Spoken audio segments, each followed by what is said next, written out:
الحمد لله الذي نزل الفرقان على عبده ليكون للعالمين بشيرا ونذيرا، والصلاة والسلام على من أرسله إلى كافة الخلائق سراجا منيرا، وعلى آله وصحبه الذين جزاهم الله جنة وحريرا. أما بعد فأعوذ بالله من الشيطان الرجيم. بسم الله الرحمن الرحيم. فمن يعمل مثقال ذرة خيرا يره ومن يعمل مثقال ذرة شرا يره. صدق اللہ العلی العظیم. برادران اسلام، ایمانی جذبے محبت کے ساتھ تمام عالم کے مرکز عقیدت حضور نبی رحمت صلی اللہ علیہ وآلہ وسلم کے دربار عظمت میں درود و سلام کا نذرانہ عقیدت پیش کیجیے. اللہم صلی وسلم وبارک علی سیدنا و مولانا محمد وعلی آلہ واصحابہ بعدد کل معلوم لک. صلاۃ و سلام علیک یا رسول اللہ. برادران اسلام، یہ آپ اچھی طرح جانتے ہیں کہ خداوند قدوس نے کائنات عالم کی ہر چیز میں طرح طرح کی تاثیر اور قسم قسم کا اثر پیدا فرما دیا ہے. دنیا کی کوئی شے بھی تاثیر و اثر سے خالی نہیں ہے. آپ اس کو محسوس کریں یا نہ کریں، مگر یہ آفتاب کی طرح ایک روشن حقیقت ہے کہ دنیا کی ہر چیز اپنے اندر کوئی نہ کوئی تاثیر ضرور رکھتی ہے. مثلا آگ کی تاثیر جلا دینا ہے، پانی کی تاثیر ٹھنڈا کر دینا ہے، چاند اور سورج کی تاثیر روشن کر دینا ہے. یہ وہ تابناک حقائق ہیں جن سے دنیا کا کوئی انسان چشم پوشی نہیں کر سکتا. اسی طرح مختلف پتھروں کے ٹکڑوں میں، جڑی بوٹیوں کے پتوں میں، پھلوں اور پھولوں میں، درختوں کی شاخوں، تنوں اور جڑوں میں، جانوروں کے خون، گوشت، ان کے بچے، ان کے بال اور کھال میں،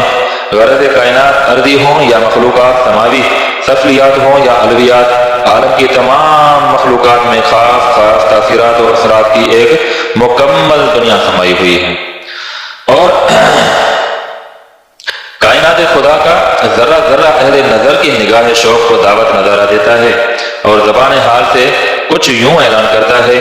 کچھ اور ہی نظر آتا ہے کاروبار جہاں. نگاہ شوق اگر ہو شریک بینائی، نگاہ شوق میسر نہیں اگر تجھ کو، تیرا وجود ہے قلب و نظر کی رسوائی.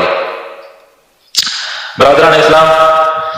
کائنات عالم کی یہ تاثیرات فقط عالم اسفل اور عالم بالا کی نظر آنے والی مخلوقات ہی تک محدود منحصر نہیں، بلکہ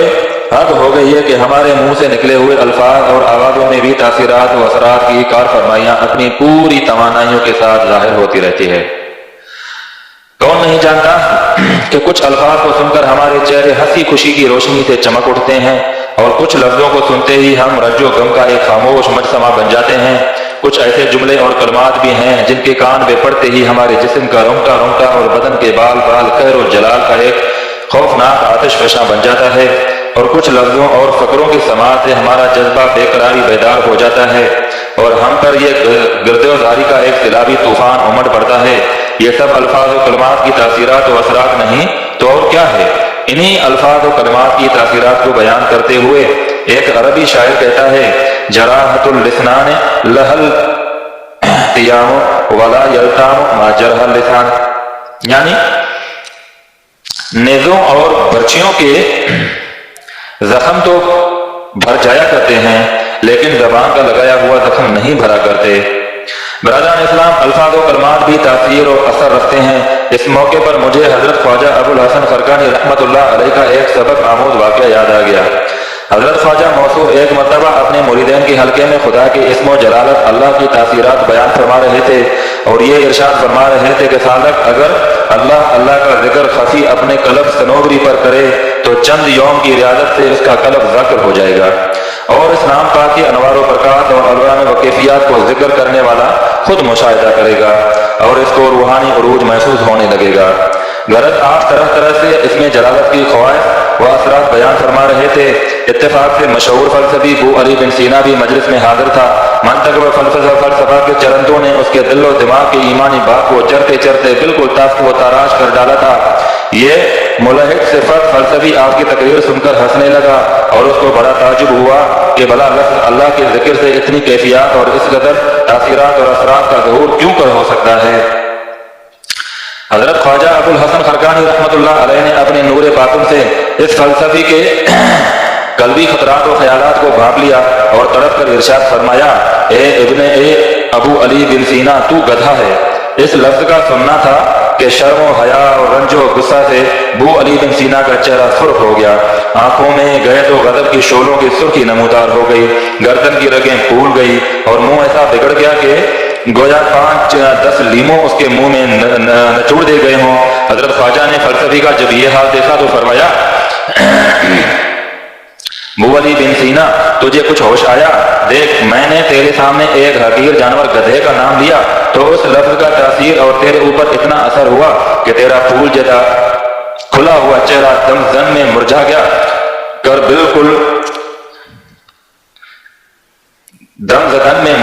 بالکل خراب ہو گیا، اور تیری ہنسی خوشی کی آبادی پر رنج و غم اور غیظ و غضب کی ایسی بمباری ہو گئی کہ تو قہر و غضب اور ندامت و حجالت کا ایک ٹوٹا پھوٹا مکروہ مجتمع بن گیا۔ اے نادان فلسفی، جب گدھے کے نام میں اتنی زبردست تاثیر اور اتنی زور کا اثر ہے تو کیا خالق عالم رب العالمین جل جلالہ کے نام میں کوئی تاثیر نہ ہوگی؟ برادران اسلام، حضرت خواجہ ابو الحسن فرقانی رحمۃ اللہ علیہ کی یہ نورانی تقریر اور عرفانی تنبیہ سن کر ابو علی بن سینا کے ہوش اڑ گئے اور ایک دم اس کے دل کے تمام دریچے کھل گئے اور لفظ اللہ کی تاثیرات و کیفیات کے انور آفتاب عالم تاب کی طرح اس کے نگاہوں کے سامنے اس شان سے جگمگانے لگے کہ اس کے دل و دماغ کے گوشے گوشے میں تجلیات ذوالجلال کی ہزاروں چراغ روشن ہو گئے اور اس کی ضمیری گہرائیوں پہ پشیمانی کی ٹھوکروں سے ندامت کا ایک چشمہ پھل پڑا جو اس کے دونوں آنکھوں سے آنسوں کا سیلاب بن کر امڑ پڑا۔ حضرت خواجہ کے قدموں میں سر رکھ کر بھرائی ہوئی آواز میں عرض کرنے لگے، حضور والا، میں عہد کرتا ہوں کہ اس روشن حقیقت کا میں زندگی بھر بوانق دہر اعلان کرتا رہوں گا۔ فرمایا، رسائی اہل دل کی ہے جہاں تک کھردے والے نہ پہنچیں گے وہاں تک۔ برادران ملت، یہی وہی مضمون ہے جس کو شاعر مشرق نے بھی کیا خوب کہا ہے، خدا تجھے کسی طوفان سے آشنا کر دے کہ تیری بحر کی موجود میں اضطراب نہیں، تجھے کتاب سے ممکن نہیں فراغ کے تو کتاب خواہ ہے مگر صاحب کتاب نہیں۔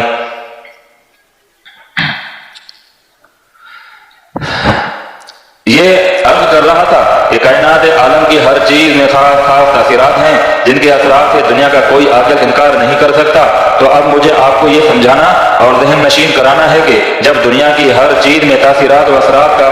فرمائیاں اپنی پوری طاقتوں اور توانائیوں کے ساتھ کام کر رہی ہیں تو اسی دنیا میں نیکی اور بدی بھی دو چیزیں ہیں۔ قانون فطرت کے مطابق ان دونوں چیزوں کی بھی کچھ نہ کچھ تاثیرات و اثرات ضرور ہوئی ہوں گے۔ اب بھی یہی سوال ہے کہ خدا کے بندے جب خدا کی زمین پر اعمال و صالح میں جدوجہد کر کے نیکی کا باغ لگاتے ہیں تو روئے زمین اور کائنات ارضی پر اس کی تاثیر کے کیا اثرات ثمرات ہوا کرتے ہیں، اور جب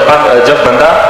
گناہ خدا کی زمین پر اور اپنے بدعمالیوں اور گناہوں سے بدی کے کانٹے بوتے ہیں تو اس کی تاثیر و اثرات کے عواقب نتائج کس روپ میں ظاہر ہوتے ہیں۔ غرض نیکی کی تاثیر کیا ہے اور بدی کی تاثیر کیا ہے، یہ ایک بہت ہی اہم سوال ہے، اور آج کی مجلس میں مجھے انہی دو سوالوں کا جواب دینا ہے کہ نیکی کی تاثیر کیا ہے اور بدی کی تاثیر کیا ہے۔ میرے بزرگوں بھائیوں،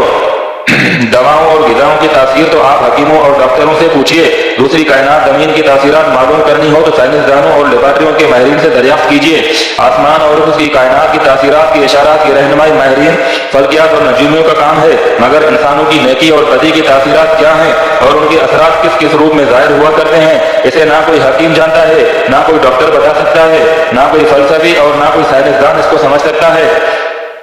اس لیے ان دونوں کی تاثیر و اثر کی کیفیات و خالق تاثیرات نے اپنے اس مقدس کتاب میں بیان فرما دیا ہے جو بندوں کی ہدایت اور فلاح دارین کے لیے ایک ناقابل ترمیم دستور العمل اور دائمی ذات عالم ہے جس کا نام قرآن مجید ہے۔ لہذا میں آپ کے سامنے قرآن مجید کی آیات بینات ہی سے نیکی اور بدی کے اثرات اور ان کے تاثیر کے چند مناظر پیش کر دیتا ہوں، اور میری اس پوری تقریر کا خلاصہ یہ ہے کہ نیکی کی تاثیر آبادی اور بدی کی تاثیر بربادی ہے، یا دوسرے لفظوں میں یوں سمجھ لیجئے کہ نیکی کا ثمرہ خدا کا فضل و جمال اور بدی کا نتیجہ خدا کا قہر و جلال ہے۔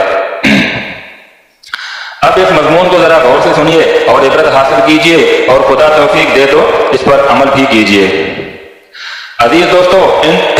نیکی اور بدی دونوں کی تاثیر کیا ہے اس کا بیان قرآن مقدس زبان سے سنیے۔ رب العالمین کا ارشاد ہے، وَلَوْ أَنَّ أَهْلَ الْقُرَىٰ آمَنُوا وَاتَّقَوْا لَفَتَحْنَا عَلَيْهِمْ بَرَكَاتٍ مِّنَ السَّمَاءِ وَالْأَرْضِ وَلَٰكِن كَذَّبُوا فَأَخَذْنَاهُم بِمَا كَانُوا يَكْسِبُونَ۔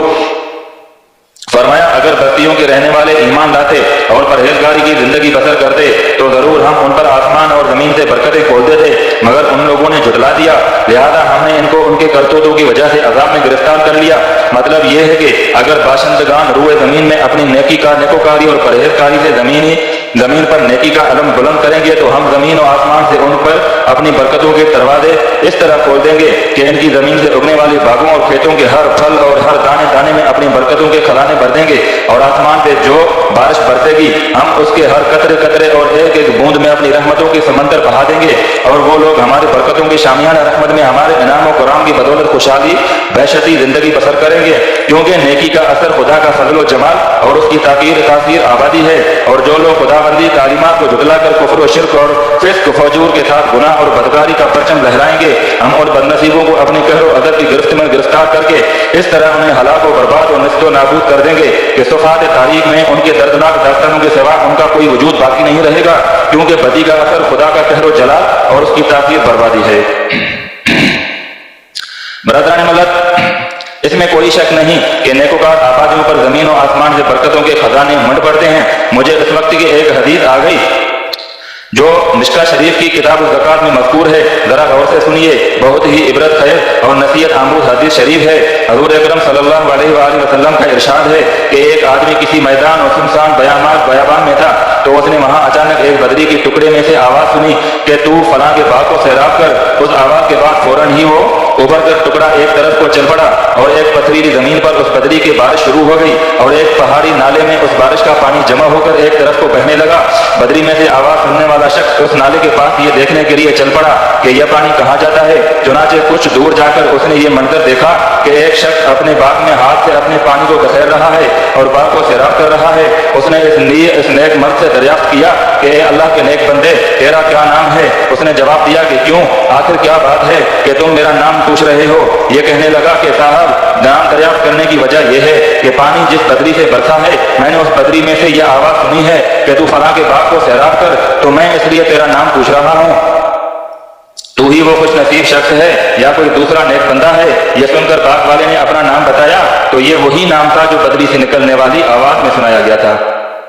اب یہ شخص حیران ہو کر دریافت کرنے لگا، اے باغ والے، تو مجھے یہ تو بتا کہ اس باغ میں کون سا ایسا نیک عمل کرتا ہے کہ تیرا نام دے کر بدریوں کو حکم دیا جاتا ہے کہ وہ تیرے باغ کو سیراب کریں؟ باغ والا کہنے لگا، میں خود تو اپنا حال ظاہر کرنا پسند نہیں کرتا، لیکن جب تم نے سوال کر ہی دیا ہے تو سن لو۔ اس باغ میں میرا یہ عمل ہے کہ اس کی پیداوار کو میں 3 حصوں میں تقسیم کرتا ہوں۔ ایک حصہ تو میں فقراء اور مساکین کو بطور خیرات دے دیتا ہوں، اور ایک حصہ اپنے اہل و عیال پر خرچ کرتا ہوں، اور ایک حصہ پھر اسی باغ کے مصارف میں لگا دیتا ہوں۔ برادران اسلام، دیکھا آپ نے برکات من السماء والارض کا جلوہ کہ سنسان کی پتھریلی زمین جہاں نہ کوئی ندی، نہ تالاب، نہ کوئی کنواں، نہ چشمہ، مگر اللہ کا ایک بندہ اسی زمین پہ نیکی کرتا ہے تو خدا کے حکم سے فرشتے بدریوں کو انسان کا نام دے کر حکم دیتے ہیں کہ فلاں کے باغ کو سیراب کر۔ چنانچہ بدری صرف اس کے باغ کو سیراب کرنے کے لیے ایسی جگہ برستی ہے کہ پہاڑ نالے سے اس کا پانی بغیر کسی مشقت کے اس باغ میں پہنچ جاتا ہے، اور یہ پہاڑی باغ خوب پھولتا پھیلتا ہے۔ ایسا کیوں ہوتا ہے؟ اس لیے